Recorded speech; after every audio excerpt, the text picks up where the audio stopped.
अस्सलाम वालेकुम दोस्तों। कहानी हैरत कदा का 5वां हिस्सा पेशे खिदमत है।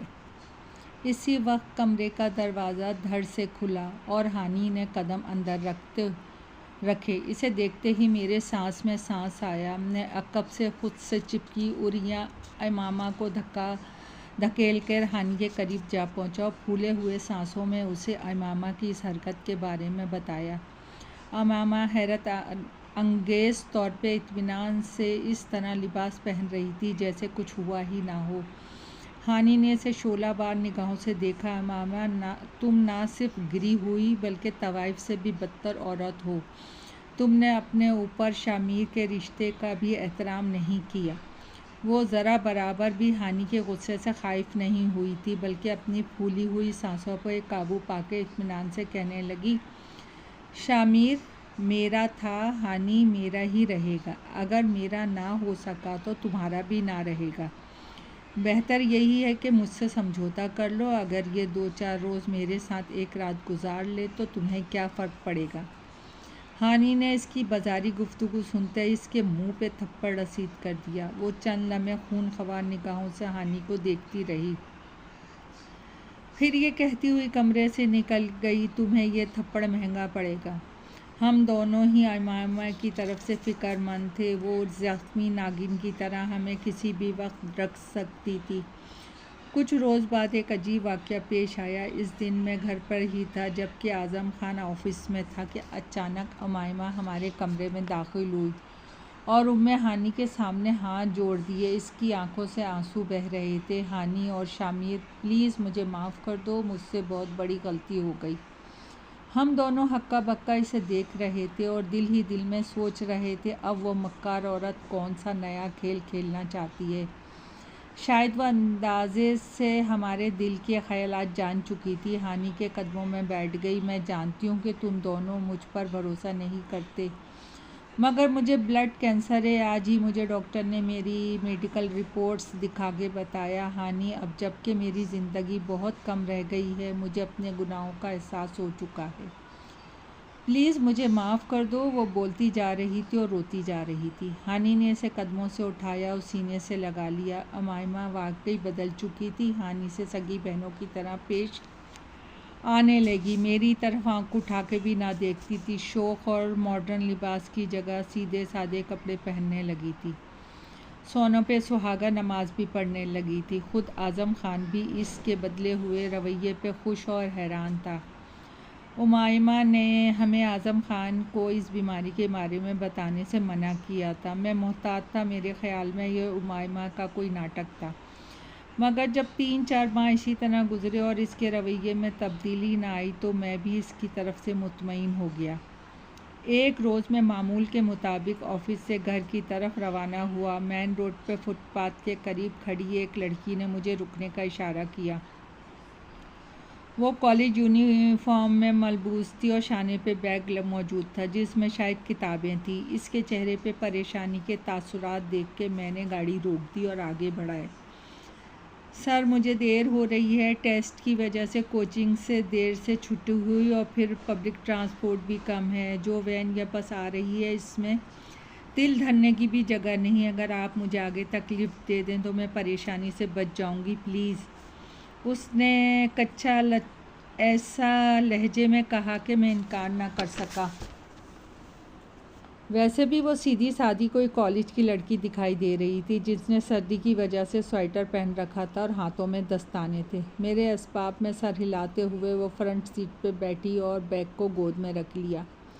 मैंने गाड़ी आगे बढ़ाते हुए पूछा, आपने कहाँ जाना है? जी, मेरा नाम मायरा है, खिड़की से बाहर झांकती लड़की ने जवाब दिया। मिस मायरा, मैंने आपका नाम नहीं पूछा, बल्कि पूछा है कि आपने कहाँ जाना है। मैं इसकी घबराहट से महजूज होते हुए हंसा तो वह शर्मिंदा सी हो गई।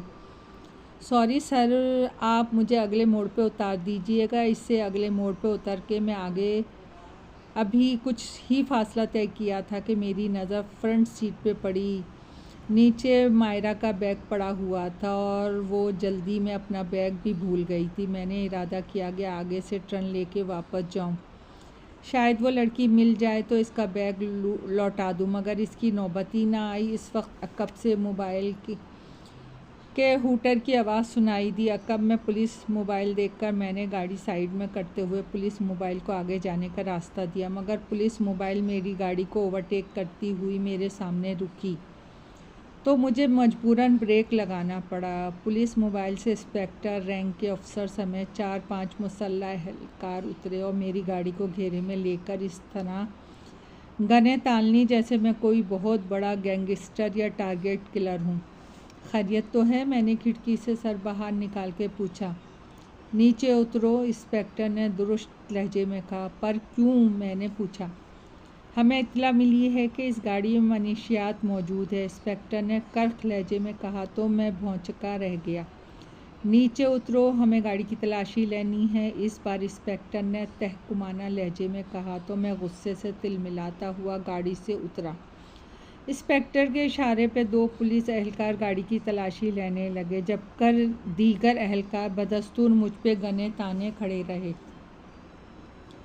कुछ देर बाद एक पुलिस एहलकार फ्रंट सीट पर से मायरा का बैग उठाए इंस्पेक्टर की तरफ बढ़ा और ससराते लहजे में कहा, सर इस बैग में हीरोइन है। इसकी बात सुनते ही मेरे औसान ख़ता हो गए। बैग की जिप खुली हुई थी जिसमें 3-4 पॉलीथीन की थैलियाँ थी। इंस्पेक्टर ने एक पॉलीथीन की थैली थोड़ी सी फाड़ी तो सफ़ूफ मादा दिखाई दिया, जिसे सूंघते ही वो मेरी तरफ मुड़ा। तुम ये हीरोइन किसके लिए स्मगल कर रहे थे? ये बैग मेरा नहीं है, मायरा का है, मैंने बुखलाते हुए लहजे में कहा। कौन मायरा? तुम्हारी कोई साथी है? इसका मतलब है तुम्हारा वाकई बाकायदा गैंग है। इस असना में हमारे गिर्द राहगीरों का मजमा लग चुका था। इंस्पेक्टर, मैं इस लड़की को नहीं जानता। वो कॉलेज यूनिफॉर्म में मलबूस थी और ये बैग इसके हाथ में था, जिसे वो भूल के उतर गई। मेरी गलती सिर्फ इतनी है कि इसे लिफ्ट दी, मैंने घबराए हुए लहजे में वजाहत की, मगर इंस्पेक्टर मेरी किसी बात पर यकीन नहीं कर रहा था। मुझे हथकड़ियाँ पहना के पुलिस स्टेशन ले जाकर लॉकअप में कर दिया गया। मुझे बाद में मालूम हुआ कि मेरी गाड़ी का नंबर बताते हुए इतला दी गई थी। इस गाड़ी में हीरोइन स्मगलिंग की जा रही है। जिस नंबर से कॉल आई थी वो किसी के नाम पर भी रजिस्ट्रेशन नहीं था। मेरी खुद समझ में नहीं आ रहा था ये क्या चक्कर है। मायरा कौन है? इसकी मुझसे क्या दुश्मनी थी? इतना तो मैं समझ ही चुका था कि ये मुझे फंसाने की साजिश है, मगर सवाल ये पैदा होता है कि मायरा को मुझसे क्या दुश्मनी थी। मैं तो इसे जानता तक नहीं था। आज़म खान भी इत्तला सुन के पुलिस स्टेशन आ पहुंचा। हमारे बीच साले बहनोई के रिश्ते को ज़्यादा अरसा नहीं बीता था, मगर उसे मुझ पर भरोसा था और ये मानने को तैयार ही नहीं था कि मैं हीरोइन स्मगल कर सकता हूँ। इसने बहुत भाग दौड़ की, अच्छे से अच्छे वकील किया, मगर मेरे ख़िलाफ़ केस मजबूत था। लाखों की हीरोइन मेरी गाड़ी से बरामद हुई थी। सड़क पर दर्जनों अफराद के सामने पुलिस ने हीरोइन समेत मुझे गिरफ्तार किया था। फिर मेरे ख़िलाफ़ अपनी बेगुनाही का कोई सबूत भी तो नहीं था। अगर मायरा मिल जाती तो सारा मामला ही हल हो जाता कि इसने ऐसा क्यों किया, मगर वो मिलती तब ना। मेरे ख़िलाफ़ FIR दर्ज हो चुकी थी। आज़म खान के असर रसूख और पैसे की वजह से पुलिस ने मुझ पर टॉर्चर नहीं किया। मैंने अपना जुर्म तस्लीम नहीं किया। बिलाखिर मुझे जुडिशनल रिमांड पे जेल भेज दिया गया। जेल में मुझे हानि भी मिलने आई। इसकी आंखों में आंसू देख के मैं तड़प उठा। वो वाकई मुझसे बेलौस मोहब्बत करती थी। हानि प्लीज़ रो मत, तुम्हारे आंसू मेरे दिल पे गिर रहे हैं और फिर तुम्हें ज़रूर मुझ पर भरोसा होगा। तुम्हारे प्यार की कसम, मुझे साजिश के तहत फंसा दिया जा रहा है, मैंने बेबसी से कहा तो वो तड़प उठी। मैं जानती हूँ, फिर इस दिल का क्या करूँ? तुम्हें मुसीबत में भी तो नहीं देख सकती। सुनो हानि, मुझे यकीन है मैं बहुत जल्दी जेल की इन सलाखों के पीछे से तुम्हारे पास आऊँगा। मेरा इंतज़ार करोगी ना? इसने आंसुओं से भीगी निगाहों से मुझे देखते हुए असबाब में सर हिलाया और रोंदी हुई आवाज़ में बोली, शामिर, मैं ज़िंदगी की आखिरी सांस तक तुम्हारा इंतज़ार करूँगी। यकीन जानो, अगर मैं इस जहां में भी चली गई तो तुम्हारी खातिर, सिर्फ तुम्हारी खातिर लौट के इस दुनिया में ज़रूर आऊँगी। मैंने तड़प के इसके होंठों पे हाथ रख दिया। हानि, ऐसा मत कहो, तुम्हें कुछ हुआ तो मैं भी ज़िंदा नहीं रहूँगा। फिर वो चली गई। इन्हीं दिनों अन्ना भी एक हादसे में चल बसी। मुझे आज़म खान ने जेल में होने वाली मुलाकात पे बताया। वो रात अच्छी भली अपने कमरे में सोई थी। निफ्स शब के करीब इनकी चीख सुन के आज़म खान की आंख खुली तो वो ना जाने कैसे निफ्स शब के करीब सीढ़ियाँ उतरते हुए गिरी और मौत के मुंह में जा पहुंची। उनके सर पे लगने वाली गहरी चोट मौत का सबब बनी। आज़म खान हैरान था कि अन्ना भी निफ्स शब के करीब सीढ़ियों से क्यों उतर रही थी। उनका कमरा तो दूसरी मंजिल पे था, जहां अटैच बाथ समेत हर सहूलत मौजूद थी। हानि कोर्ट में पेशी के रोज़ भी मुझसे मिलने आई। जिस रोज़ आखिरी पेशी पे मुझे 4 साल कैद बा मुशक्क़त की सज़ा सुनाई गई तो वो फूट फूट के रो दी और मेरी सज़ा का पहला ही साल ही गुज़रा था कि मेरी दुनिया उजड़ गई। उम्मे हानि मुझे इस दुनिया में अकेला छोड़ के हमेशा हमेशा के लिए चली गई। यह ख़बर मुझे इस वक्त मिली जब उम्मे हानि को दुनिया से गुज़रे 5-6 घंटे गुज़र चुके थे। वो रात अच्छी भली अपनी ख्वाबगाह में सोई। आज़म खान सुबह 7 बजे ऑफिस गया तो 9 बजे के करीब इसे उमायमा ने कॉल की और घबराए हुए लहजे में इतला दी कि हानि अपने कमरे में बेहिस हरकत पड़ी है। आज़म खान इसी वक्त घर पहुंचा। हानि को अस्पताल पहुंचाया गया। इसकी जिस्मानी रंगत में नीलाहट की आमेजिश थी और वो बेहिस हरकत थी। डॉक्टर ने बताया कि हानि दम तोड़ चुकी है और इसकी मौत सांप के डसने से वाक़ई हुई है। आज़म खान हैरान था कि हानि के कमरे में सांप कैसे दाखिल हुआ। ये खबर सुनते ही मैं होश और खरोश खो बैठा। आज़म खान के असर रसूख के बदौलत उम्मे हानि के जनाजे में शिरकत की इजाज़त मिली। मुझे चंद घंटों के लिए पैरोल पर रिहा किया गया था। उम्मे हानि का जिस्म जहर के असर से नीला पड़ चुका था। आंखें बंद थी। ऐसा लग रहा था कि वो गहरी नींद सो रही हो। मैं बच्चों की तरह रो रहा था। जब सफ़र आखिरत पे जाने के लिए इसका जनाजा उठाया जाने लगा तो मैं पागल सा हो गया। इसे कहाँ ले जा रहे हो? ये सो रही है। मैं पागल हो चुका था। इसके जनाजे से लिपटा ना जाने क्या औल फौल बक रहा था।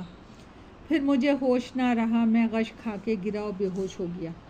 हानि को सुपुर्द खाक किया गया और मुझे अस्पताल मुंतकिल कर दिया गया। मुझे दूसरे रोज़ अस्पताल में होश आया। होश में आते ही मैं हानि को पुकारते हुए पागलों की तरह चिल्लाने लगा। जेल में ही मेरा इलाज चलता रहा।